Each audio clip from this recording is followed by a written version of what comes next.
بتقوى الله فقد فاز من اتقى وخاب من اتقى اللهم رب اشرح لي ويسر لي أمري واحلل عقدة من لساني يفقهوا قولي اللهم افتح لنا حكمتك وانشر علينا من خزائن برحمتك يا أرحم الراحمين سبحانك لا علم لنا إلا ما علمتنا إنك أنت العليم الحكيم أما بعد أوصيني وإياكم بتقوى الله فقد فاز من اتقى وخاب من اتقى. Jamaah yang berbahagia, sebelum kita mengadakan kajian atau analisa atau ngaji, mari kita istighfar dulu.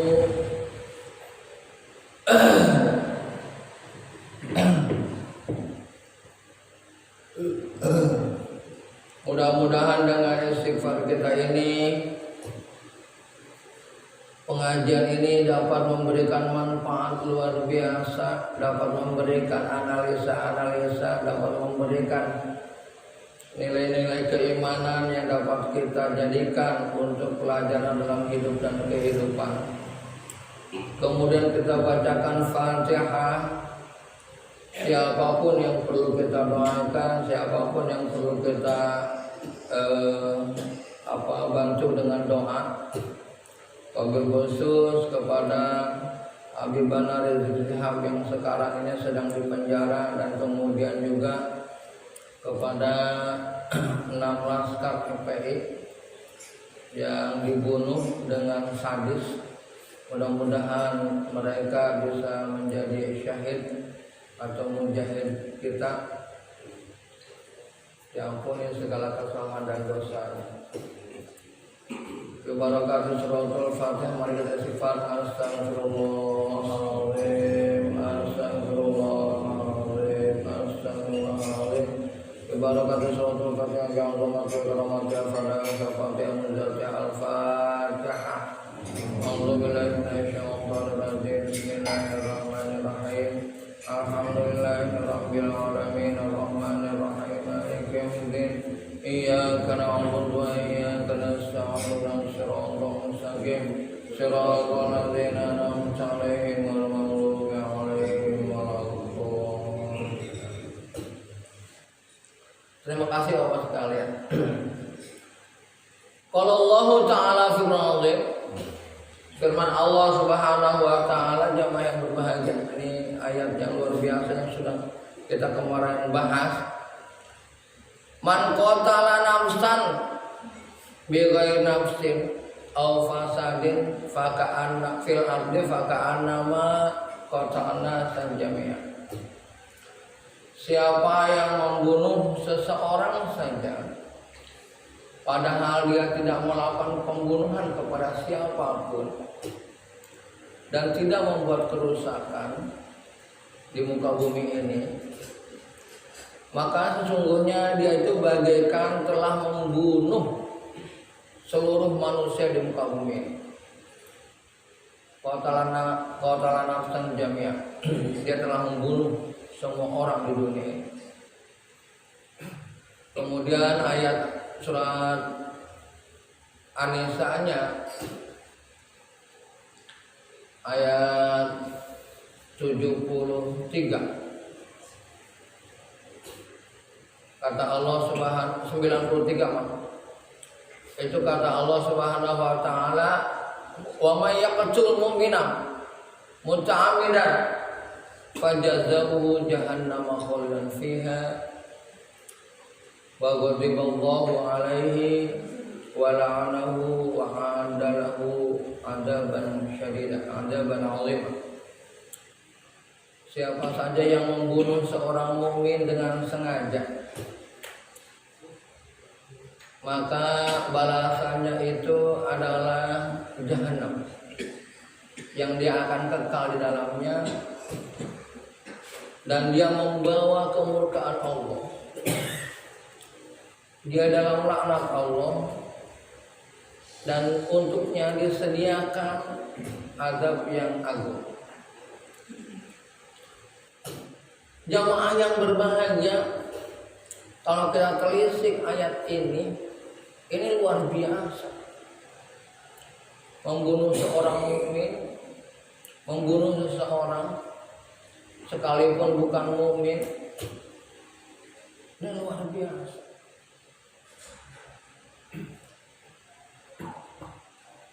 Apabila dilakukan oleh rezim bagaimana?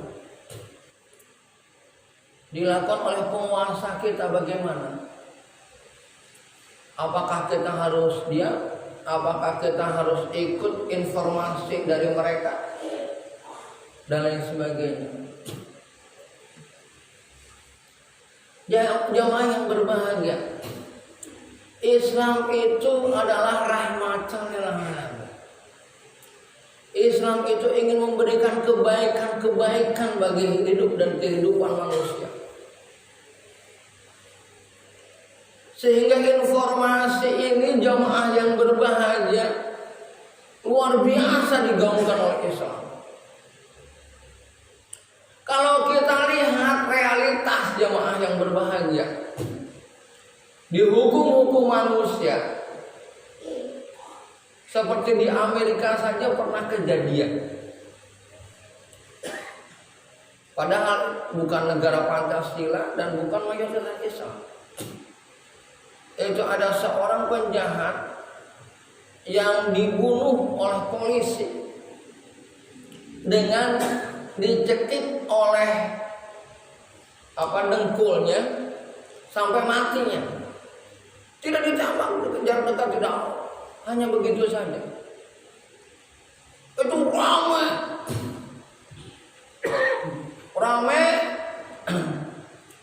dan menjadi negara itu meminta maaf.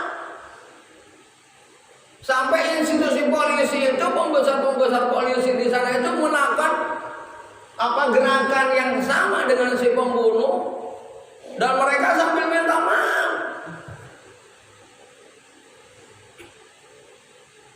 Tapi kalau di Indonesia jamaah walaupun dari berbagai pelosok menyatakan hentikan kezaliman, hentikan kebiadaban, ini bahaya di akhirat. Namun apa yang terjadi jamaah? Dicuekan. Kalau kita nonton TV tidak ada di media mainstream, itu laporan-laporan yang dilakukan oleh masyarakat. Kenapa ini menjadi bahan kajian jemaah yang berbahagia? Kenapa ini jadi bahan kajian jemaah yang berbahagia? Kita harus tahu jemaah, sebenarnya hidup kita ini dalam persaingan ideologi. Mungkin kemarin kita sempat senang, sempat bahagia karena wakil presiden kita ulama. Bahkan dia adalah ketua MUI, ketua Majelis Ulama Indonesia. Kita pun merasa bahagia. Nilai-nilai luhur Islam akan dibawa oleh mereka. Ternyata kebahagiaan kita jamaah yang berbahagia itu sedikit demi sedikit jadi hilang. Kenapa? Karena melihat ternyata tidak bisa diperbuat. Nah, apa yang akan kita baca di sini jamaah yang berbahagia? Sedangkan kata Rasulullah SAW, "Idza ra'aytumul munkaran falyughayyir biyadihi. Fa illam yastati fa bilisani. Fa bilisani. Wa illam yastati fa biqalbi. Wa huwa adaful iman." Jika kamu melihat kemungkaran, maka cegah dengan tindakan. Tapi kalau kamu tidak mampu mencegah dengan tindakan, maka dengan suara. Kalau kamu tidak mampu mencegah dengan suara, maka dengan hati atau doa. Doa itulah, hati itulah selemah-lemahnya iman. Kenapa kok Islam tidak boleh diam? Karena jamaah yang berbahagia, sejarah sudah membuktikan bahwa ideologi-ideologi lain, atau ini kadang-kadang jamaah yang berbahagia, ketika kita informasikan bagaimana kekejaman ideologi lain, mereka itu nyawa manusia tidak ada harganya. Nilai-nilai etika, nilai-nilai moral itu diabaikan oleh mereka. Nah itu dalam sejarah itu sudah terbukti bagaimana kebiadaban, kekejaman dan lain sebagainya. Nah ini kenapa mereka seperti itu? Karena memang mereka tidak ada yang disebut dengan Allah. Dan sekarang di Indonesia ini Tuhan itu berkebudayaan yang akan dirubah seperti itu. Kalau ketuhanan yang Maha Esa, Allah yang satu, ini membuat paradigma kita kan jelas. Allah yang satu itu Allah yang maha gagah, Allah yang maha bisa segala-galanya, Allah yang bisa membalas hidup dan kehidupan kita, Allah yang memberi kesempatan kita tobat, Allah yang memberikan nilai-nilai penjelasan yang baik.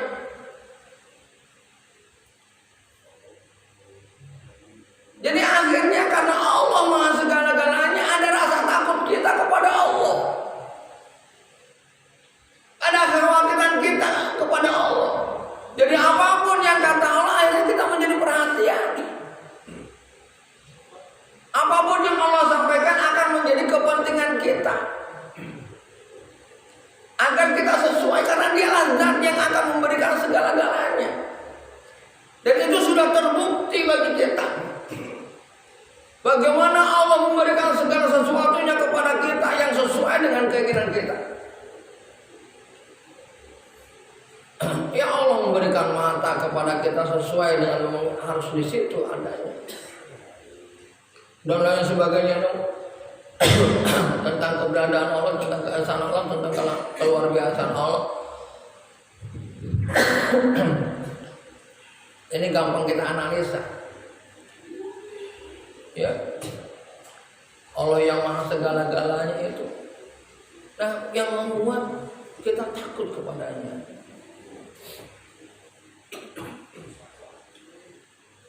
Namun jamaah, ideologi lain tidak. Kenapa Allah tidak membuat saja keteraturan yang terbaik bagi dia? Allah sudah menentukan hukum alam. Dalam surat yang lain Allah berfirman, walau syaa rabbuka la amana man fil ardi kulluhum jami'an. Kalau masalah keimanan, masalah keteraturan hidup, itu urusan Allah, tidak diberikan kepada manusia. Maka semuanya akan teratur, maka semuanya akan beriman, maka semuanya akan maslahat, maka semuanya akan baik. Allah bisa merubah hati setiap orang. Ya muqallibal qulub, doa kita. Hai orang yang menguasai hati, yang mampu membolak-balikan hati. Sabit qalbi ala dinik, tetapkan hati ini dalam agamamu. Doa kita bahwa yang mampu membolak-balikan hati kita adalah Allah. Kita inginnya tenang, Allah bisa membuat kita gelisah. Apalagi ada masalah-masalah luar biasa dan lain sebagainya. Jadi kalau ketuhanan yang Maha Esa ini akan diganti dengan ketuhanan yang berkebudayaan. Budaya sangat kita tahu. Budaya itu hasil kreasi, hasil cipta, hasil karya, hasil karsa manusia. Itu budaya. Hasil cipta manusia. Oh kalau begini maka harus begini. Itu cipta namanya.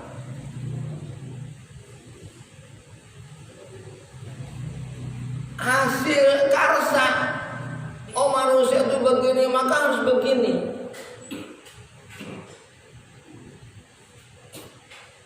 Nah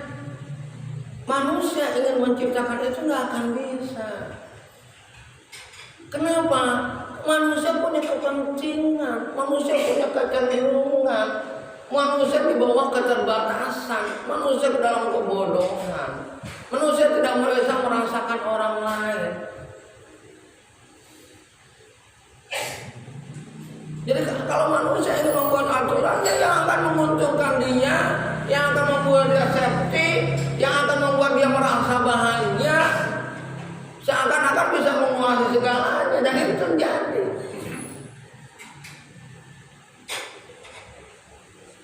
Jadi oleh sebab itu jamaah yang berbahagia, maka kita ketika kita bicara, ketika kita melihat hal-hal yang perlu diperbaiki, Islam nggak boleh mengajarkan dia. Teman kita bicara ideologi lain, segera waspadai. Ya ayyuhalladzina amanu in ja'akum fasiqun binaba'in fatabayyanu an tusibu qauman bijahalatin fatusbihu 'ala ma fa'altum. Suatu saat kita akan menyesal. Ya. Kadang-kadang kita ini terus terang saja kurang dakwah dirasakan hanya kebutuhan ustaz. Menyampaikan Islam hanya kebutuhan ustaz. Padahal dosa yang paling manfaat yang paling besar, dakwah yang paling besar itu dakwah fardiyah, dimana ketika kita ngobrol, dimana orang begitu tertarik dengan hatinya kepada agama. Nah itu kan kewajiban kita semua. Kita kalau bicara itu harus mewarnai. Karena manusia itu makhluk yang terpengaruh dan dipengaruhi. Oleh sebab itu harus mampu mengaruhi. Tidak bisa kita selaku umat Islam itu dia akan kalah kita. Ya. Makanya Ustaz Abdul Somad umpama saja itu sampai bilang kalau umat Islam diam itu adalah setan bisu. Kenapa kata beliau seperti itu? Karena sebenarnya kemungkaran itu, kejahatan itu memang sudah hukum dunia. Setan itu ada. Setan itu memang sampai kalau kita melihat kajian-kajian seakan-akan setan itu ada, tiada, tapi ada gitu loh. Apa maksudnya ini? Maksudnya agar kita tuh waspada. Teman kita jangan sampai terpengaruh oleh ideologi lain, oleh pemahaman lain selain Islam. Jangan sampai hidupnya itu di bawah kendali harapan dia, keinginan dia, tanpa di bawah kendali Allah. Ya, dan lain sebagainya. Ya, karena ini perlu umat Islam harus seperti ini. Umat Islam harus mulai merasa, karena ini jamaah yang berbahagia. Kalau kita lihat ayat-ayat tadi, membunuh satu orang, bahkan sekarang kalau kita kaji jamaah yang berbahagia, berapa yang mati waktu tanggal 22 Mei, berapa yang mati ketika pilkada, berapa yang mati ketika pemilu, dan lain sebagainya. Aduh, kita ngeri ini jamaah hidup itu, ngeri sebenarnya. Kalau kita menggunakan kacamata agama, bahasa mudahnya kalau kita istilah kata tidak banyak istighfar kepada Allah, maka bahaya. Orang mukmin sudah terbunuh, jahanam bagiannya. Bukan hanya jahanam jemaah yang berbahagia, Allah sampaikan kekal mereka. Tidak hanya begitu jemaah yang berbahagia, mereka membawa laknat Allah. Dan mereka Allah sudah menyiapkan untuk mereka itu adalah adab yang agung. Yang khawatir ada dosa apa bawaan. Kita tinggal di sini, kita diam. Nah, supaya Allah menjaga kita dari seperti itu, sampaikan kenyataan ini. Umat Islam tidak banyak mengingatkan agar terjadi nilai-nilai rahmat. Sebenarnya sudah ditulis di dalam Pancasila. Islam itu ingin merealisasikan keadilan sosial bagi seluruh rakyat Indonesia. Keadilan sosial. Jangan orang Cina digaji lebih mahal daripada orang kita. Orang kita benar-benar jadi budak. Susah banget. Bapak sekarang coba lihat Gojek. Atau lihat kehidupan di desa-desa. Kadang-kadang kita akhirnya rindu sama yang disebut dengan si pitung. Bagaimana uang-uang rakyat itu diambil, dikembalikan kepada rakyat lagi. Ini sejarah si pitung kan luar biasa. Informasi. Kalau dalam Islam itu Abul Jundi namanya. Dulu itu ada yang Abdullah bin Jundi namanya. Disebut Abul Jundi. Sebenarnya Abul Jundi ini jamaah yang berbahagia itu sebutan. Abu itu bapak, Jundi itu adalah tentara Allah. Abul Jundi itu sama dengan si pitung. Si pitung itu kan tim, bukan seseorang. Melihat kesengsaraan itu nggak mau dia. Nah, kadang-kadang kita sekarang sangat dibutuhkan orang-orang yang seperti itu. Bagaimana mengembalikan ekonomi kerakyatan ini? Jangan sampai negara kok jadi kayak begini. Karena ketika kita tidak mencegah sedikit demi sedikit, tidak ada gerakan sedikit demi sedikit, jamaah yang berbahagia terus terang saja. Suatu saat sholat mungkin akan dilarang, kita pun akan diam.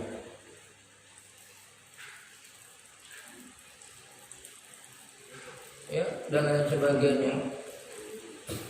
Ya. Kemudian jamaah yang berbahagia, yang perlu kita khawatirkan dalam hal ini adalah Allah mengancamnya di akhirat. Allah mengancamnya di akhirat. Akhirat itu masih akan kita lalui. Sekarang saya ada, akhirat jadi cerita. Tapi nanti jamaah yang berbahagia, ketika saya sudah meninggal, hidup saya di dunia ini akan jadi cerita. Kenyataannya di sono. Dan di sono itu, kenapa Allah ciptakan selamanya? Allah ingin untuk ada komunikasi. Kalau di sini, kenapa Allah ciptakan kita panah, sedangkan di sana kholidan? Ada ayat yang wa may yarju liqa rabbi falyamal amalan sholihan. Kalau di dunia kita nggak bisa melihat Allah, adanya Allah, karena adanya ciptaan Allah di dunia begitu. Ada ciptaan Allah yang sangat luar biasa, sangat begitu.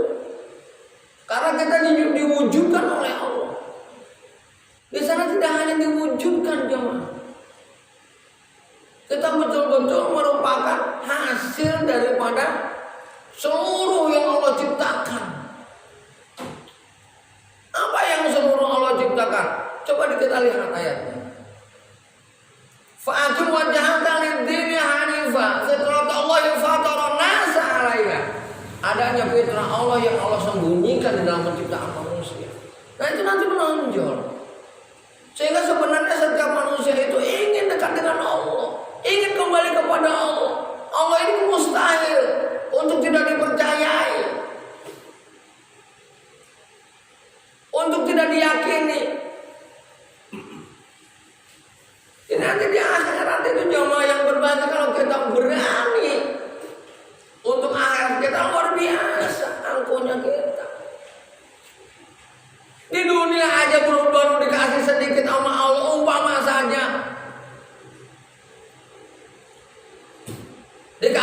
kesetruk, yang satu kakinya nggak bisa jalan, itu aja udah kita masya Allah.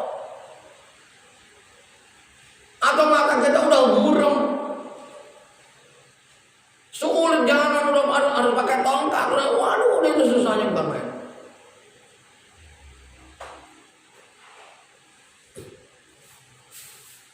Ya. Sampai jemaah yang berbahagia kemana takter ya, yang benci terhadap agama itu sakitnya luar biasa jemaah.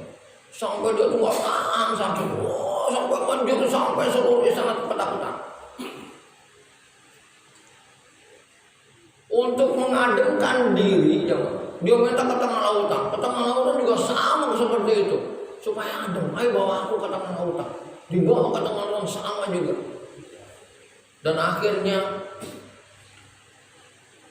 jenazahnya itu tidak bisa dimakamkan. Karena ketika dimasukin balik lagi, ketika dimasukin balik lagi. Ini cerita nyata yang sudah diungkap. Yang sampai sekarang itu jenazahnya Kemal Atatürk itu masih ada. Karena tidak bisa dikebumikan, Allah tidak menerima.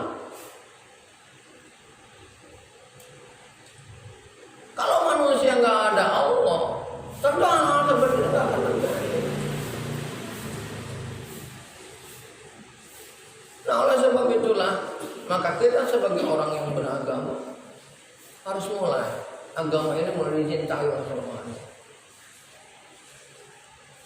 Anak-anak kita nggak ngaji, kita bingung. Anak-anak kita nggak sholat, kita bingung. Ayo mulai seperti itu.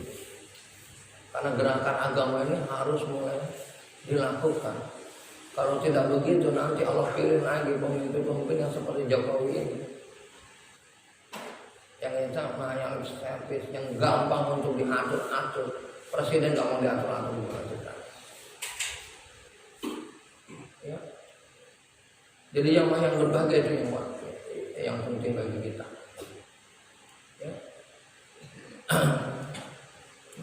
Ya, jadi sekali lagi saya kenapa ingin menerangkan ini karena ini penting untuk kita membuka mata bahwa ayat Al-Quran seakan-akan belum sampai kepada para aparatur kita.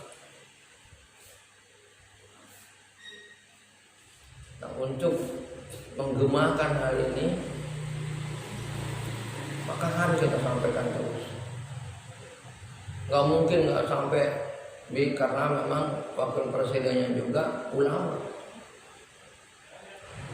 Ternyata akhirnya kita ketahui jemaah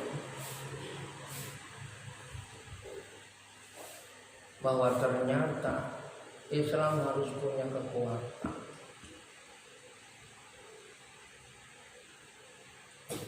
Habib Rizik aja yang sudah dicintai oleh banyak manusia karena merindukan nilai-nilai kebaikan dan kebenaran kemaslahatan, dan itu harus ada pemimpinnya.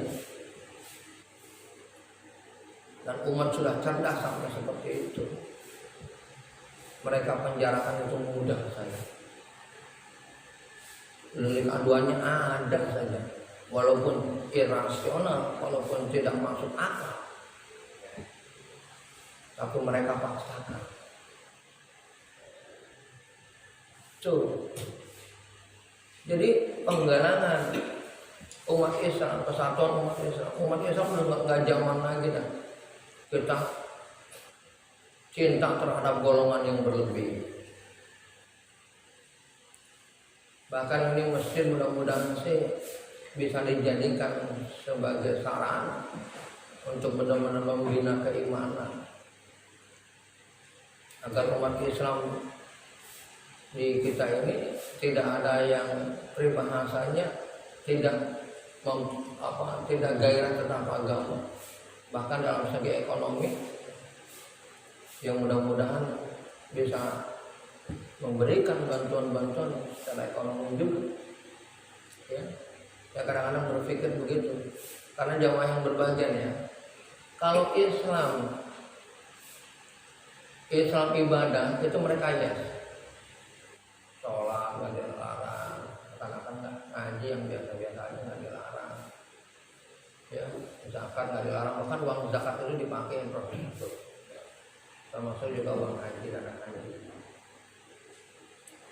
Ya, kemudian tapi kalau udah Islam ekonomi itu mereka waspadai, mereka curigai. Kalau Islam politik sudah mereka lawan, sudah mereka musuhi. Padahal Islam ini ketiganya itu harus ada. Ya. Jadi kalau Islam politik itu gerakan-gerakan Islam itu sudah harus diwaspadai oleh mereka. Kenapa mereka seperti ini? Itu gampang ayatnya, banyak ayatnya.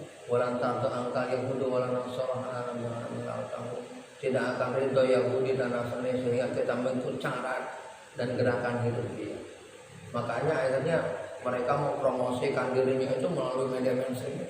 Makanya kalau kita lihat media-media mainstream, TV dan sebagainya, itu yang ada ya hiburan, ya ketawa-ketiwi, ya terus kemudian ya sinetron dan lain sebagainya, begitu aja. Untuk pembelajaran anak sulit aja. Jadi kita harus bangkit untuk belajar anak. Ya anak-anak kita ini harus punya masa depan. Masa depan negara ini harus untuk anak kita, bukan untuk kita ya. Insya Allah jamaah yang berbeda kalau kita berpikir kayak begini, ya kalau kita berpikir seperti ini, Allah akan memudahkan juga nanti anak-anak kita. Ya Allah itu menggerakkan. Jadi hati kita mulai. Mudah-mudahan anak kita bisa beragama, mensejahterakan negara ini. Yang bagian dari orang yang akan punya peran hidupnya bermanfaat bagi orang lain. Jamaah saya mohon maaf sebesar-besarnya saya ingin membahas hal ini karena ini penting. Ya, saya belum membuat tidak sempat membuat skema apa yang harus dibahas panjang, tapi saya melihat ini penting. Akhirnya saya sampaikan apa adanya bahwa Islam itu sangat tidak setuju dengan pembunuhan. Ya, karena ini bahayanya bukan kata Al-Quran masalahnya. Jadi kita sebagai muslim itu tidak setuju dan harus diungkap, ya, diungkap sejelas-jelasnya. Negara harus mengapresiasi. Kalau negara sudah mengapresiasi ini kita tenang, berarti ada kesesuaian sedikit terhadap Al-Quran. Tapi kalau negara tidak mengapresiasi ini kita khawatir banget, karena ini nyata. Ya khawatir banget kita selaku warga negara ini ada dosa wilayah. Jadi kita mendiamkan seakan-akan. Kita nggak boleh mendiamkan. Ya. Oh kita nggak bisa apa-apa, bukan nggak bisa apa-apa. Doakan. Ketika ngobrol dengan orang lain jangan sampai tidak berpikiran Islam dan lain sebagainya. Ya. Ya mudah-mudahan Allah memberi hidayah taufik kepada kita semuanya. Mudah-mudahan bisa kita amalkan, bisa kita laksanakan dengan baik. Dan yakin jamaah yang berbahagia, saya hanya menginformasikan saja bahwa ideologi di luar Islam sangat kejam. Ya. Silahkan nggak dipercaya, silahkan buka sejarah, belajar sejarah. Ya, belajar sejarah. Jangan sampai dilupakan sejarah. Ya. Kekejaman ideologi lagi gitu. Bukan hanya komunis, kapitalis juga, ya, dan lain sebagainya, hedonis juga dan sebagainya lain-lain. Jadi jangan sampai hidup di warga yang mayoritas Islam ini dan kita mulai menggerakkan agama di wilayah kita masing-masing. Ya, kalau saya juga kemampuan itu kurang ya jamaah yang berbahagia, saya terus terang aja, saya mohon maaf sebesar-besarnya. Demikian bila taufiq hidayah wal inayah wa afu minkum al-Fatihah. Bismillahirrahmanirrahim. Alhamdulillahirabbil alamin. Arrahmanirrahim. Iyyaka na'budu wa iyyaka nasta'in. Shiratal mustaqim. Shiratal ladzina an'amta 'alaihim ghairil maghdubi 'alaihim. Allahumma shalli 'ala sayyidina Muhammad wa 'ala alihi wa sahbihi wa maulana Muhammad Bismillahirrahmanirrahim. Alhamdulillahirabbil alamin. Allahumma shalli 'ala sayyidina Muhammadin. Allahumma alif qulubana min ta'atika ya Allah ya karim ya arhamar rahimin.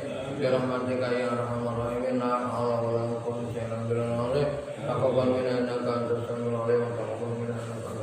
taqabbal minna. Rabbana ya Allah atina fid dunya hasanah wa fil akhirati hasanah wa qina adzabannar. Assalamualaikum.